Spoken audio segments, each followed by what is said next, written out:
So why is there Mercury retrograde? We've got one coming up, like pretty much right now. It's pretty much on, guys. Why is there Mercury retrograde, and how do I deal with it, right? And the answer is simple. You have to stop energetically resisting and kind of slow down. And I'll give you some tips on that, on how to make this less painful. It's actually not that hard to deal with Mercury retrograde. Some people, it's like this big bad evil boogeyman and you're just doomed and we're just kind of screwed and there's nothing you can do, and that's not true. But it helps if you're mindful of your energy and your inner space during Mercury retrograde. Now let's talk about what Mercury retrograde is first, and then I will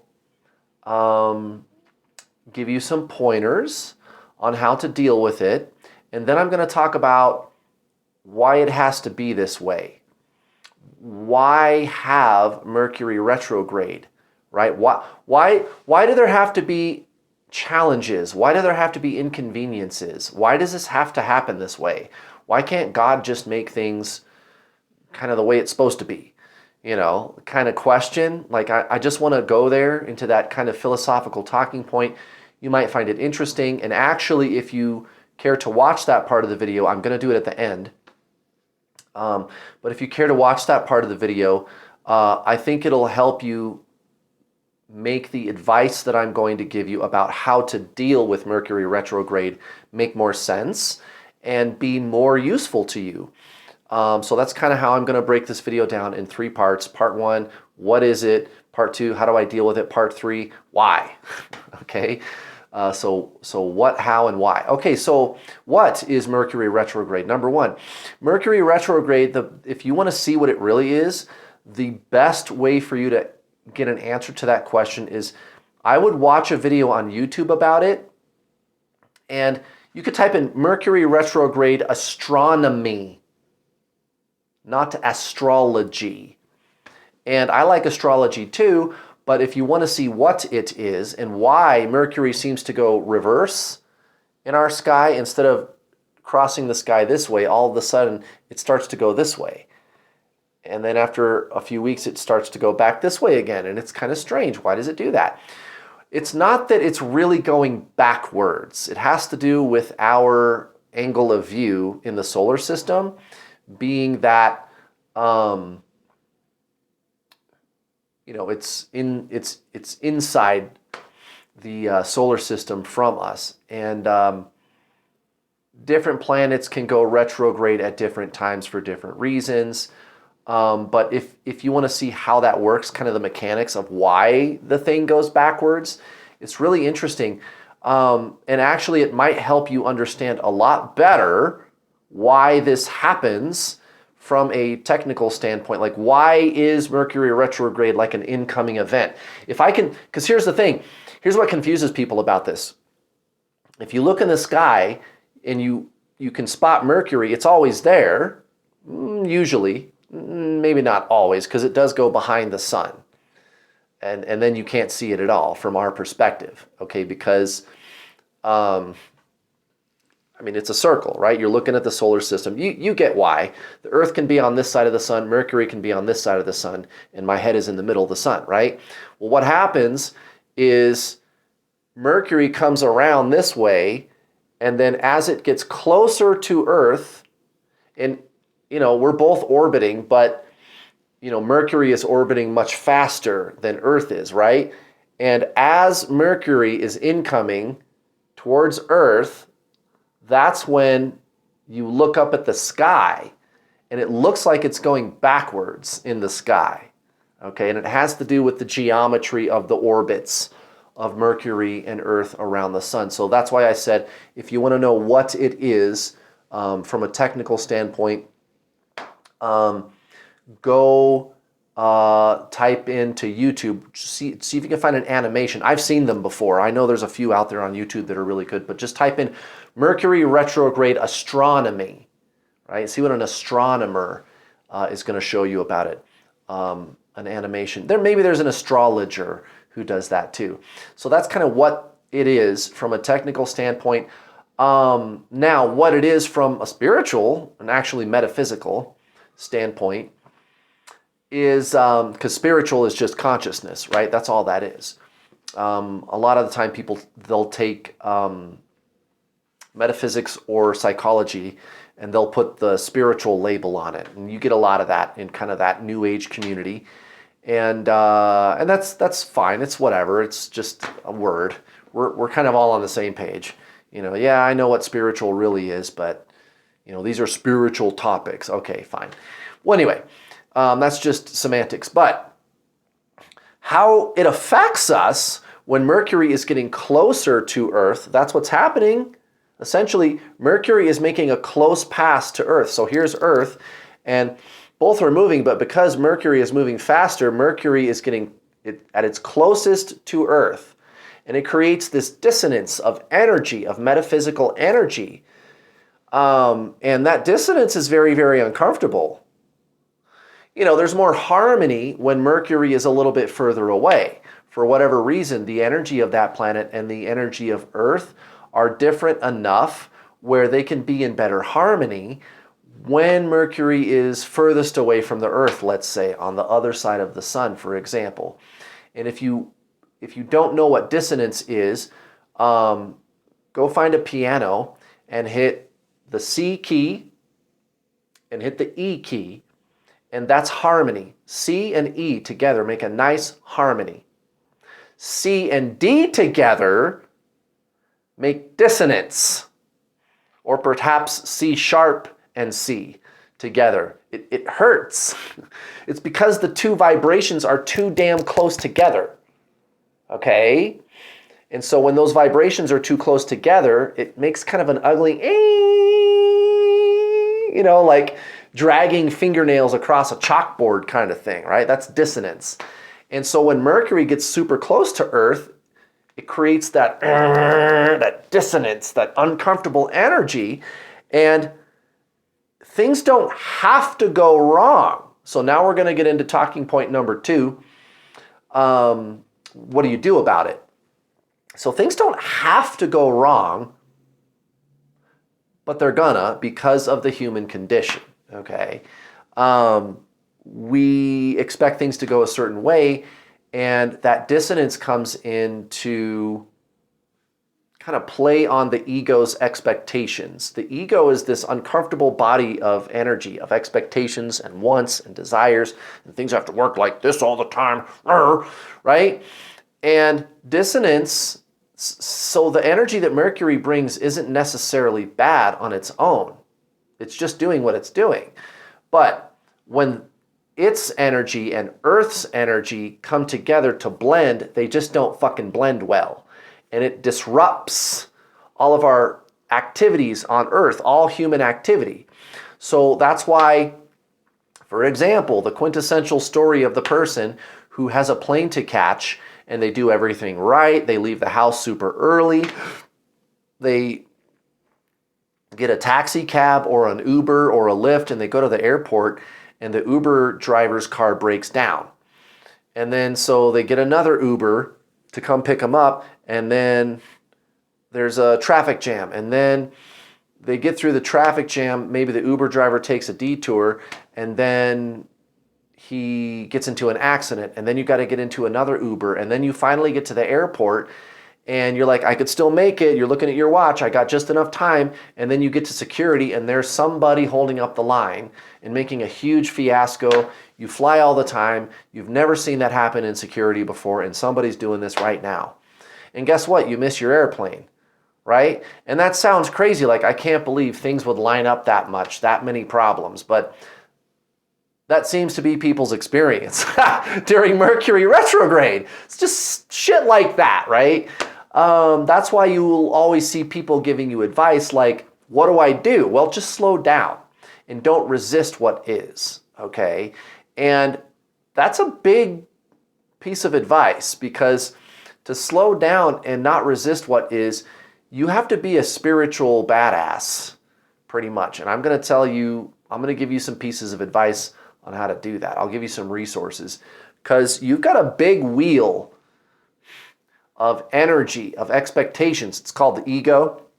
It's embedded. It's the human condition. It's embedded in us humans. We're born into this, right?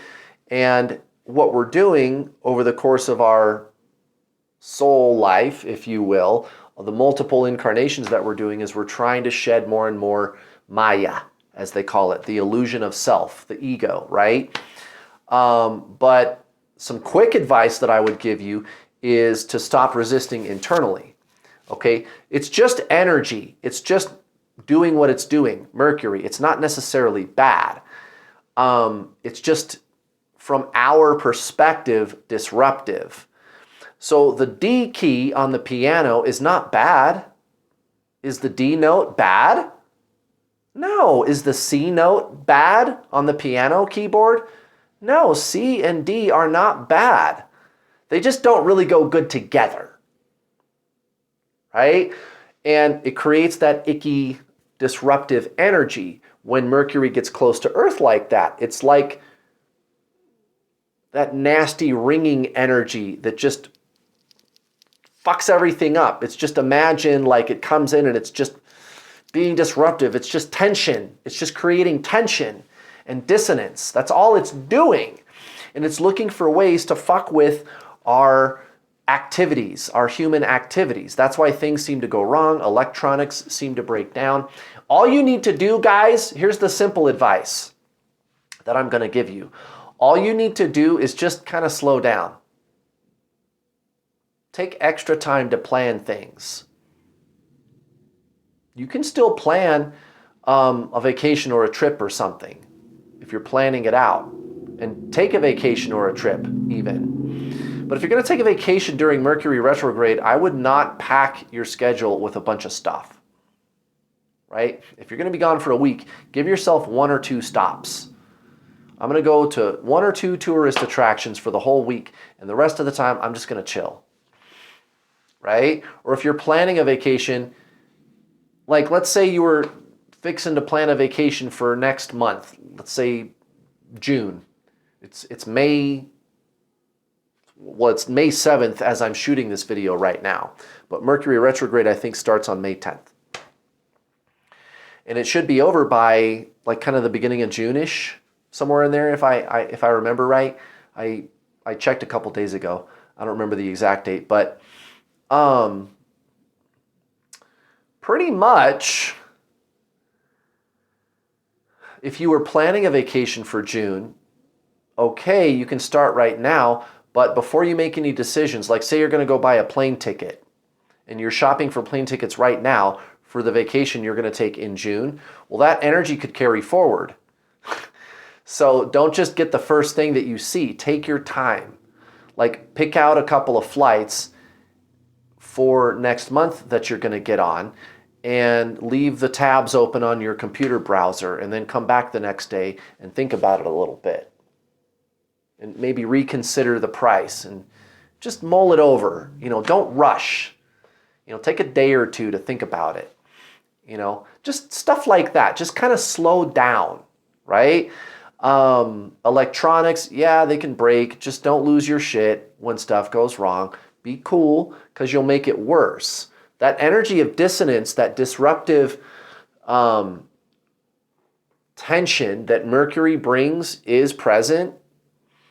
But if you fear it, if you fight with it, you'll just make it worse. The best thing that you can do is like be a clear vessel.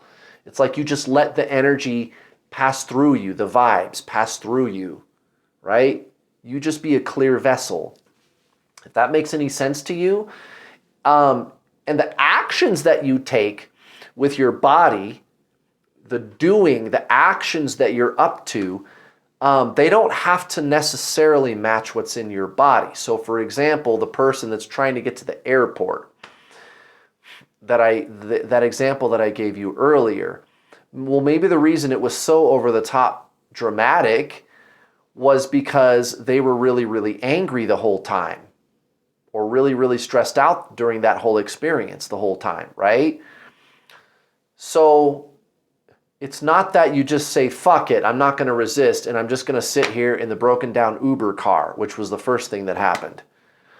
No, you're still going to calmly order another Uber, and maybe that guy will get you to the airport just in time, right? Maybe that guy will hit the traffic jam, go around, and successfully get you to the airport, and then there's not going to be fiasco in security. You're going to miss the fiasco, and you're going to make it to your plane with 10 minutes to spare. Hey, you made it to the plane. Normally, like when I fly, me personally, you guys, I try to get to the airport like hours before the plane is going to leave, because it's going to leave when it's going to leave. They're not going to wait for me, so I'm better early than late, right? That way, if something does happen, I got 10 minutes to spare when I get there. Like if there is a big blow up or something like that, right? If Mercury retrograde does try to sabotage me. But if I was to feel resistance inside my body during that whole series of events, the series of events could get worse, okay? And that's kind of the small wheel of energy. That's what you can do. So like earlier I said, how to not resist is a big task. It's a big question. You have to be a spiritual badass. What I meant by that was your local energy, it's like a smaller spinning wheel. Well, how am I dealing with this situation right now? And the best way you can deal with that is to not resist that situation. It doesn't mean that you don't take action. The action and the energy don't necessarily have to match. Your actions, the doing, I still want to get to the airport. Yeah, I'm going to hire another Uber driver or whatever. But inside my body, what I'm being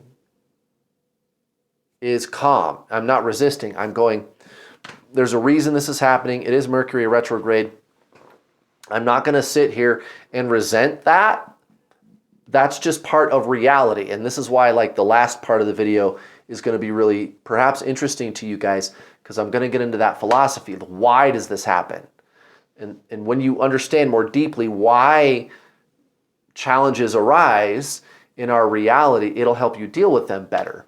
Okay? So in the moment when you're dealing with, say, the trip to the airport, you're trying to be mindful of what you're being inside your body while your actions, you're doing, the doing is maybe I'm still going to try to get to the airport. So the doing and the being don't have to match, but you don't feel stress. You're learning to self-regulate your emotions really well as a spiritual person. That's one of the outcomes of increasing your consciousness and slowing down and living a lifestyle of presence and peace, living a lifestyle of Zen, is it slows down your energy. You can control your emotions better. You see, so your inner space creates your outer reality. Everybody knows that. That's how the law of attraction works. That's how manifesting works.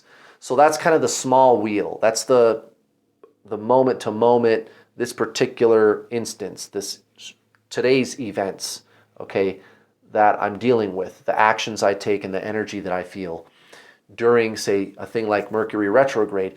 You have to be extra, perhaps vigilant, you could say, okay?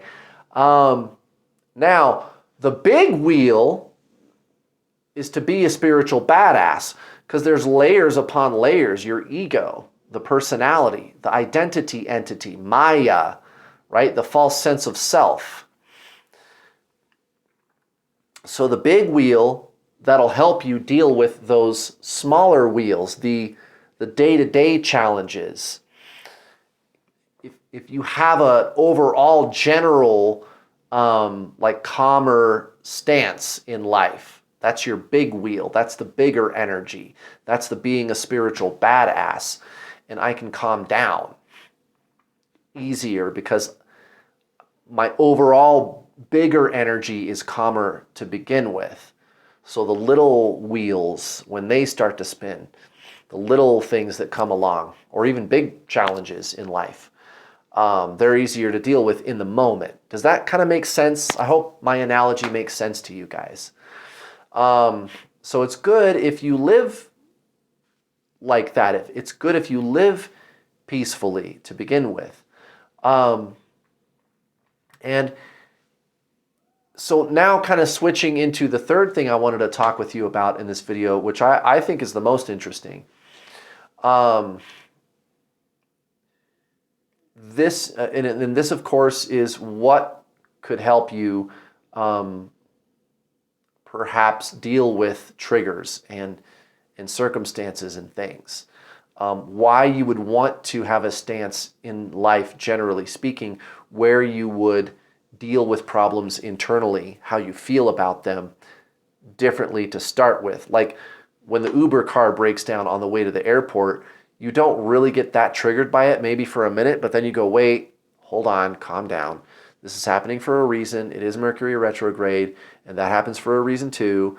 And I'm just going to accept that that's happening. It doesn't mean I have to like it. It doesn't mean I'm not going to take action. That's what I mean when I say that doesn't mean you have to like it. You can still take action, the doing, to get to the airport, but what you're being is acceptance. It's okay. This is 3D physical reality we live in. We do live in duality. So there's always going to be challenges, guys. So this is this third part of the video. There's always going to be challenges in life. There's always going to be that, guys. And there's big ones, there's little ones, there's war, there's famine. I mean, there's all kinds of horrible things that go on Earth, but there's also little things like losing a contact lens, being late for work, I don't know, whatever. It happens, you know. But because of the tension that Mercury brings when it gets close to Earth, there seems to be more of them, and it's true. And then you might even look at that and go, well, why does it have to be that way? Why didn't God just make a better solar system? Why do we have to have a piece of shit solar system? Okay, stop. That's stupid. Why do we have to have a piece of shit solar system? Come on, dude. Come on. You're not going to grow without those challenges as a spiritual badass. Okay, they're helping you out, actually. You got to have that contrast. How are you going to know what you do want if you don't know what you don't want? And then you might even go a layer deeper than that. Deeper, not even a layer higher, but a layer deeper, actually, which is to say, well then, if everything in heaven or the afterlife, which is really the before life, right? If everything is perfect and there's no suffering and it's all bliss and it's all nirvana, which is true, because it's complete non-duality. Well, not complete non-duality, but let's just say it's so much more non-dualistic than it is down here in the density of 3D reality that it sure does feel like non-duality. It really does. It really, really does. It's as close as you're going to get to complete non-duality without completely and totally returning to source. When you're in that kind of energy part of the universe, right? Heaven, right? Where you came from and where you shall return as a soul, as a being of energy and light. So for all intents and purposes, it feels like non-duality when you're on that plane of existence. And you might ask yourself, well, then why? Why would we come down here into density? Why would we come into 3D reality if there's going to be these challenges and this suffering? Why don't I just stay up there? Well, yes, indeed. Why? And maybe you're not asking that question, but the ego would ask that question, right? That's why I'm positing that question, is because when we posit that question, it helps us understand why we did come down here. The ego is going to say that because the ego itself is duality. It's going to have kind of that snotty retort. Like, oh yeah, well then why did we come down here, Mr. Spiritual Guy? Ugh, right? Well, now wait a minute. You're not the ego. The ego is asking that question. And what I would say to the ego is, yes, indeed, you little twerp, you little jerk, you little unappreciative little snot. Why did you come down here, Mr. Ego? If you're so fucking smart and you know better than the soul does and you know better than God does, why the fuck did you come down here, you little shit? You see what I'm saying? You see how infantile the ego is once you get into these deeper kind of philosophical questions. And that would kind of put the ego in its place, wouldn't it? Like, yeah, well then why did you come down here, you little fuck, you little shit? Stop asking your little snotty questions. Right? But now that's funny the way that I'm saying that, but it's actually kind of a lead into the ultimate answer too, because ultimately you're not ego. And ultimately even the ego is perfect the way it is. okay? Because the thing with the ego is its duality. It is that which says everything has to be black and white, good, bad. Like why, how could we have anything, how could we have a world where there is no such thing as anything bad ever? If we look out into the cosmos, there are so many stars in this galaxy. There are far more stars in this galaxy than there are grains of sand on the earth. And the same is true of the number of galaxies that we know of just in the observable universe. The universe theoretically is even bigger than what we can see of it, right? So there's got to be like a utopian, so to speak, highly evolved civilization out there somewhere. And actually, in my humble opinion, I think most of the cosmos is like that. We are primitive. We're showing up late to the party. And that's fine. I mean, we came here to grow. We came here to have these experiences so that we could remember who we are and be spiritual badasses. But on a highly evolved civilization out there in the cosmos, where there's no famine, there seems to be no suffering, everything's all perfect, don't you think every once in a while somebody goes rock climbing, let's just say, and they fall and they die? Right? In a highly evolved civilization like that, somebody's going to go rock climbing and, right? Well, I thought nothing bad ever was supposed to happen, Mr. Ego. But that's the thing with ego, personality, the illusion of Maya, the false sense of self, is its duality. And that's not even necessarily bad itself. That's just what it is. It is duality, yin, yang, alpha, omega, good, bad. I like it, I don't like it. It's right, it's wrong. It's good, it's bad. It's black, it's white, right? Plus, minus. And that's kind of how the whole entire universe works. Albert Einstein called it relativity. Things being relative. Good is relative to bad. More is relative to less. Here is relative to there. Whatever. Relativity, duality, opposites. And psychology, apparently, I've seen psychologists refer to the human system of thinking as duality, so that seems to be a thing. So it's duality, the ego, and the ego, let's be clear, is nothing more than an accumulation of retained thought and emotional patterns that you've been accumulating since you were a child, and it constitutes your false sense of self. But what you really are is the consciousness that you were in the first place when you were born, a newborn baby, right? When you were born a newborn baby, you didn't have any kind of personality trait at all. You're just like a little tiny vessel of life. That's it, right? Just pure consciousness. Because you came from that place of heaven, the before life, the afterlife, the energy part of the universe, as I would call it.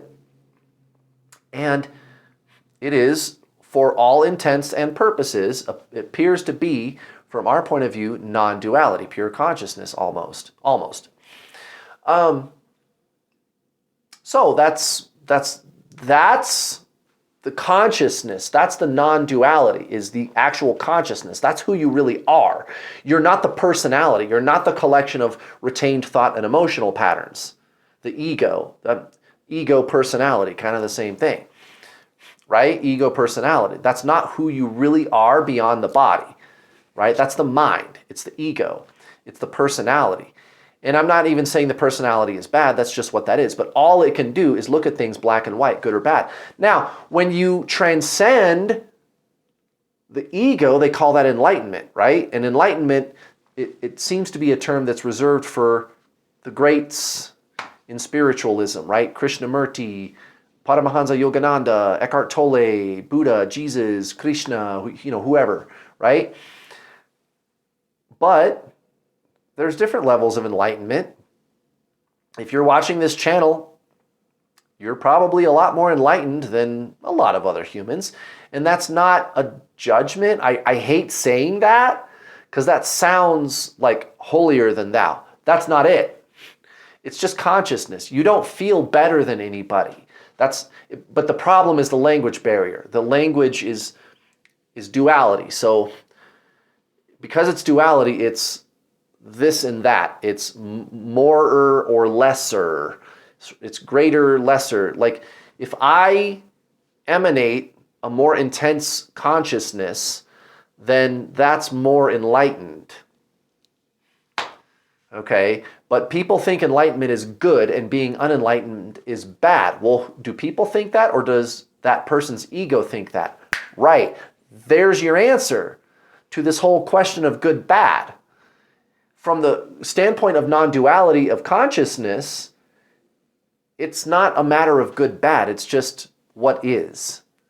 Okay, you see? That's why someone who is truly enlightened, at least to some degree, they're going to feel more compassion and empathy, and they don't feel holier than thou. They don't feel better than anybody at all.